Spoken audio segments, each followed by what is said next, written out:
Hello, it's Sam here from Explain Everything.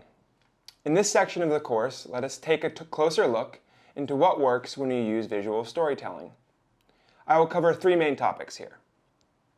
First, 70% of our brain is dedicated to processing information visually. Now, everyone is a visual learner, and using whiteboards with visuals supports this type of learning. Second, visuals can be powerful carriers of information. To fuel this information transfer, whiteboards are not constrained by the limits of space, like many traditional presenting tools. Content can be immensely detailed and referenced at the proper moments, and this helps support retention and understanding for your audience.